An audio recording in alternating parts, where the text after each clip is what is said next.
Galo doido preparado para fechar o primeiro turno do Campeonato Brasileiro. Neste domingo tem o Vasco lá em São Januário e o Cláudio Rezende traz as informações do Atlético. O técnico Cuca preparando a equipe neste sabadão. Alô, Cláudio, um abraço para você. Bom dia.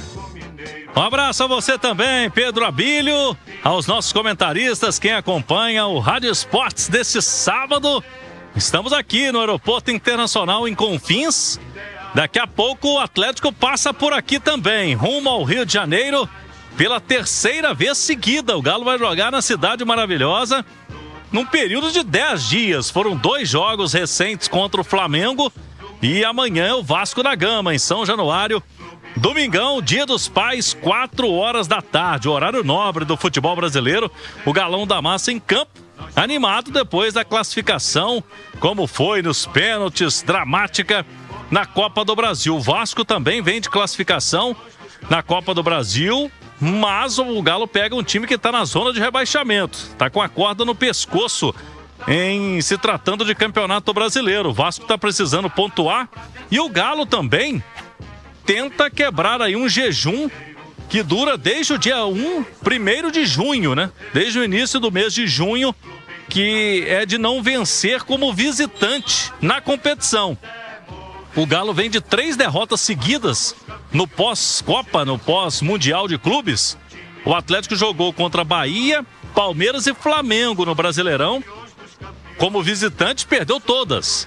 Teve a vitória agora recente contra o Flamengo, importantíssima, mas foi na Copa do Brasil.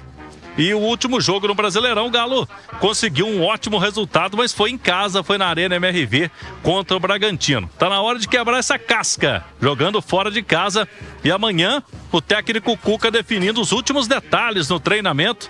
Agora, na cidade do Galo, tem o almoço e às 4 horas da tarde o voo parte aqui de Confins, voo fretado direto para o aeroporto do Galeão, no Rio de Janeiro. O Galo vai chegar já por volta de 5h30 no Hotel Hilton Copacabana, mesmo local de concentração dos últimos jogos contra o Flamengo. O Galo, para esse jogo, não tem mesmo o Dudu, que ontem teve a pena mantida, suspensão de 6 jogos, já cumpriu 3 partidas o Dudu, então segue sendo baixa no Campeonato Brasileiro. Poderia ser uma opção importante, o Dudu está precisando de ritmo de jogo, mas ele vai ter que cumprir ainda contra o Vasco, contra o Grêmio e diante do São Paulo. São os 3 próximos jogos do Atlético na competição. E o Renier teve o nome publicado no BID. O novo reforço do Galo, anunciado ontem, já teve o nome publicado no BID. Condições legais de jogo ele tem, mas o Renier chegou, sequer treinou, né, com os colegas até aqui. É pouco provável que ele já esteja relacionado para essa partida. É o contexto do Galo, não tem nenhum jogador suspenso fora o Dudu, mas o Cuca vai observar bem a questão física para definir o time, porque já no meio da próxima semana o Galo tem mata-mata e é jogo fundamental contra o Godoy Cruz da Argentina na Arena MRV. Então o cenário é esse, o Galo precisando voltar a vencer fora de casa para subir na tabela de classificação no Campeonato Brasileiro. É o último jogo deste turno, mas o Galo ainda tem 2 partidas a fazer contra Sport e Fortaleza, jogos adiados por conta do playoff da Copa Sul-Americana. Eu rolo a bola para vocês, daqui a pouquinho eu volto com o provável time do Cuca para o jogo de amanhã lá em São Januário. Pedro Abílio.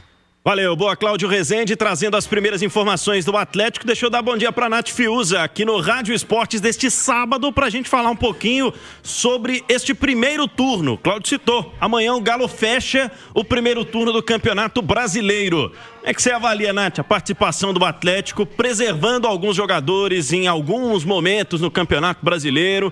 Muita gente fala repetindo erros do ano passado, muita gente entende que pela situação de elenco curto não tinha outra situação a fazer, mas como é que você avalia a primeira parte de Campeonato Brasileiro do Atlético, que se encerra amanhã, claro, tendo em conta ainda tem jogos por fazer neste Brasileirão. Bom dia, Nath Fiuza. Bom dia, Pedro. Um abraço, viu? A você quem está conosco aqui no Rádio Esportes nesse sabadão. Bom dia também a Ale Oliveira. Ô, Pedro, eu acho que é o seguinte, se a gente fosse fazer aqui expectativa realidade, digamos assim, eu acho que era um consenso que quando começou o Campeonato Brasileiro, nós colocávamos ali o Atlético brigando, né? Na parte de cima da tabela, por G4, efetivamente por vaga na Libertadores, ainda que nós não colocássemos, pelo menos eu não coloquei, o Atlético no grupo dos principais favoritos ao título. Porque sempre começa ali com Flamengo e Palmeiras e a competição vai te mostrando outras possibilidades. Possibilidade essa que não se abriu para o Atlético, mas existia ali a expectativa de que o Atlético brigaria mais em cima no campeonato. Aí você olha para a realidade, hoje o Galo é o 10º colocado, se vencer, chegar a 26 pontos, vai ficar aí 1 ponto do G6, eu acho que o saldo acaba sendo positivo, dadas as dificuldades que foram enfrentadas, né? O Atlético sofreu com um período longo de muitas lesões, um elenco que já era curto, ficou mais curto ainda, turbulências extracampo. Então, acho que o caminho mostrou para o Atlético que priorizar as Copas poderia ser melhor lá na frente, termos financeiros, de título e tudo mais. Espero que o Atlético tenha aprendido a lição na temporada passada e acho que aprendeu tanto que está contratando nessa janela para reforçar o time, ter a capacidade de brigar no Brasileirão sem sustos, ainda que a competição não seja a prioridade. Então acho que pelo que se tinha de expectativa, não, vai terminar o primeiro turno em 9º, em 8º, acho que não era bem isso que a gente imaginava. Mas pelo que se desenhou esses primeiros meses, lesões, enfim, tudo que aconteceu, acho que ainda é um saldo positivo. O que você me diz desse primeiro turno do Atlético e o que a campanha do 10º colocado com 23 pontos, 2 jogos a menos, com 6 vitórias, 5 empates e 5 derrotas, te dizem pro futuro do Campeonato Brasileiro, pro retorno? Se conseguir 2 resultados positivos nos jogos atrasados, né? Você tá falando aí Fortaleza e Sport. Que são 2 adversários absolutamente viáveis, 2 adversários que estão na zona do rebaixamento. Você tá falando de 29 pontos, que você entraria no G4, né? 29 pontos hoje tem o Bahia, por exemplo, né? Que também tem jogo a menos.